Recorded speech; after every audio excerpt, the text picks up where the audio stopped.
Good evening students, now we continue our chapter 7 विद्युत धारा का चुंबकीय प्रभाव। और आज का हमारा टॉपिक है चुंबकीय क्षेत्र में धारावाही चालक पर बल। यहाँ पर हम एक समरूप चुंबकीय क्षेत्र लेते हैं और इस समरूप चुंबकीय क्षेत्र में एक L लंबाई का चालक थीटा कोण पर झुकी हुई अवस्था में यहाँ रखते हैं।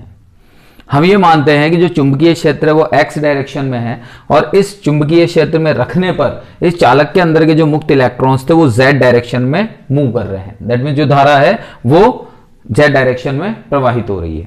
ठीक है, तो हम यहां पर ये कहते हैं कि चुंबकीय क्षेत्र इस दिशा में है, आवेशों की गति इस दिशा में है, तो लगने वाला बल क्या होगा? इन दोनों के परपेंडिकुलर। दैट मीन्स x और z प्लेन के परपेंडिकुलर कहां होगा? y अक्ष की दिशा में। तो हमें इसी बल Fm का मान ज्ञात करना है।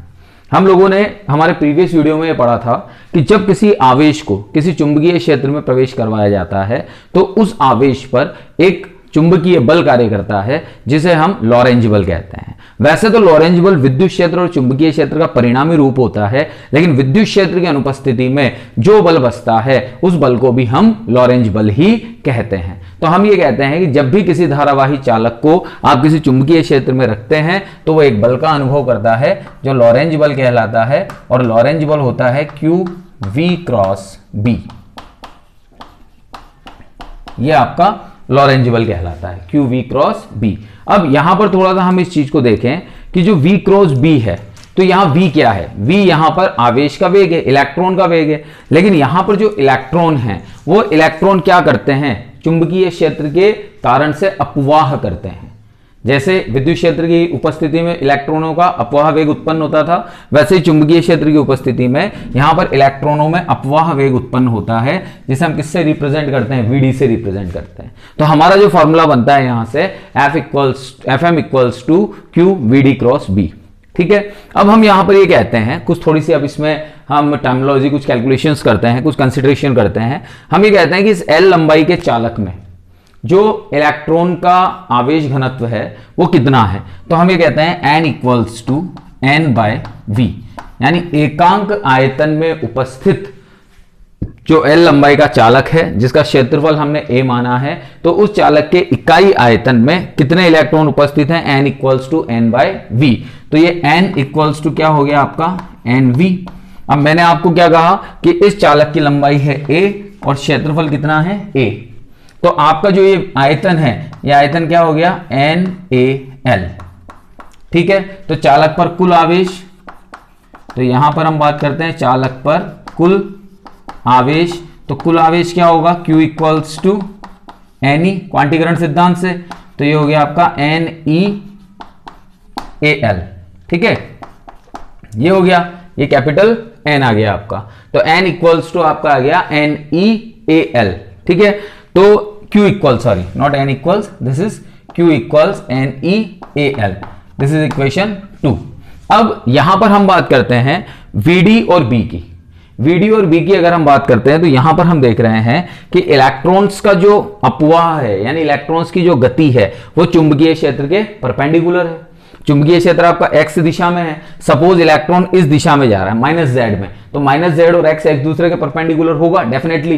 तो अगर ये परपेंडिकुलर हैं तो समीकरण 1 से हम क्या लिख सकते हैं?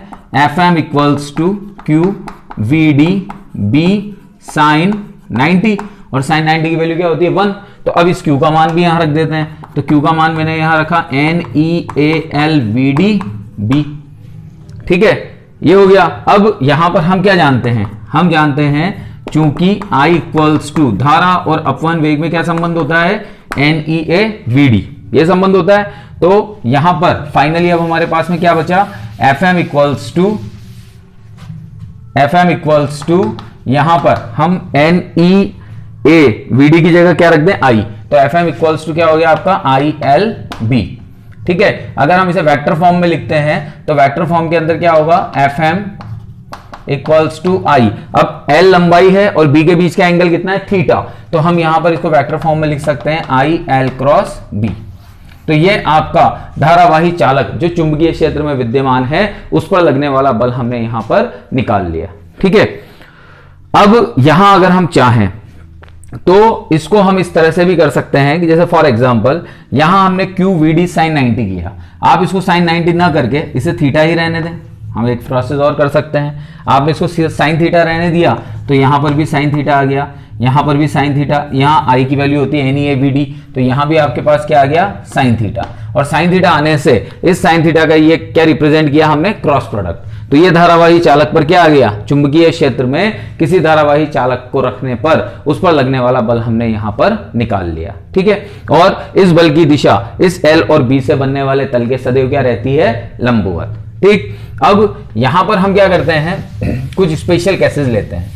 तो स्पेशल केसेस में हम क्या लेते हैं, देखो हमारे पास जो इक्वेशन है वो इक्वेशन है FM equals to I L cross B या फिर I L B sine of theta. ये इक्वेशन हमारे पास में। तो स्पेशल केसेस जब हम लेते हैं यहां पर, तो स्पेशल केसेस में सबसे पहले हम केस 1 लेते हैं। केस 1 में हम कहते हैं कि अगर यहां L और B के बीच समानांतर संबंध है तो थीटा इक्वल्स क्या होगा, 0। थीटा अगर 0 हो गया तो FM इक्वल्स क्या हो गया, ILB sine 0। FM equals to ILB sine 0, that is FM equals to क्या हो गया, 0। यानी इस कंडीशन में जबकि चालक चुंबकीय क्षेत्र की दिशा में आ जाएगा तो उस कंडीशन में उसके ऊपर कोई भी चुंबकीय बल कार्य नहीं करेगा। ओके, अब अगर हम केस सेकंड लेते हैं, केस सेकंड लेते हैं हम, यदि थीटा इक्वल्स टू क्या हो गया, 90 degree. Theta equals to 90 degree होने का मतलब है L परपेंडिकुलर हो गया B के। तो अगर L परपेंडिकुलर B के हो गया तो FM इक्वल्स टू हो गया ILB साइन 90, दैट इज ये क्या हो गया आपका ILB, that is maximum force. यानी अगर वो चालक छड़ चुंबकीय क्षेत्र के परपेंडिकुलर हो जाती है, उसके लंबवत हो जाती है, तो उस कंडीशन में उस पर लगने वाला जो चुंबकीय बल होगा वो अधिकतम होगा।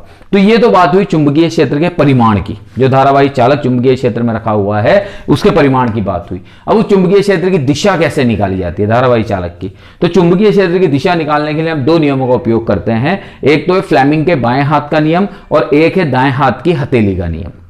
सबसे पहले हम फ्लेमिंग के बाएं हाथ के नियम की बात करते हैं। ये छोटी क्लासेस में भी आप लोगों ने पढ़ रखा है 9th 10th में। तो फ्लेमिंग के बाएं हाथ का नियम ये होता है कि बाएं हाथ के अंगूठे, ठीक है, मध्यमा और तर्जनी, बाएं हाथ के अंगूठे, मध्यमा और तर्जनी को हम इस प्रकार से फैलाएं कि जो आपका अंगूठा है, पहली चीज तो हम इस प्रकार से फैलाएं कि ये तीनों एक दूसरे के क्या रहें, लंबवत।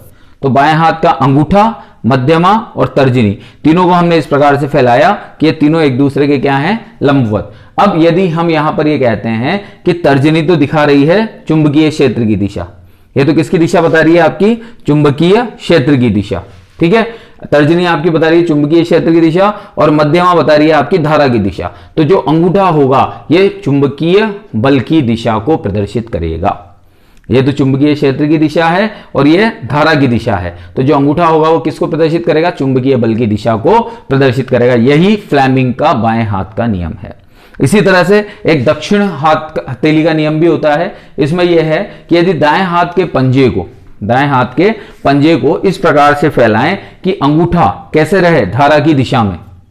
अगर धारा ऊपर बह रही है तो इसी तरह से फैलाएंगे, अंगूठा कैसे रहे, धारा की दिशा में, और ये जो फैली हुई उंगलियां हैं ये चुंबकीय क्षेत्र की दिशा को प्रदर्शित करे। तो ये वाला जो भाग है, ये आपके हथेली वाला भाग, ये बल की दिशा को प्रदर्शित करेगा। अगर धारा यूं है तो ये चुंबकीय क्षेत्र हो गया, ये धारा हो गई तो बल किधर लगेगा, इस साइड में। तो ये कौन सा कहलाता है, दाहिने हथेली का नियम, जिसकी सहायता से हम चुंबकीय क्षेत्र की दिशा को ज्ञात करते हैं। ठीक है बेटा, तो ये टॉपिक था हमारा चुंबकीय क्षेत्र में धारावाही चालक पर बल। Okay, thank you.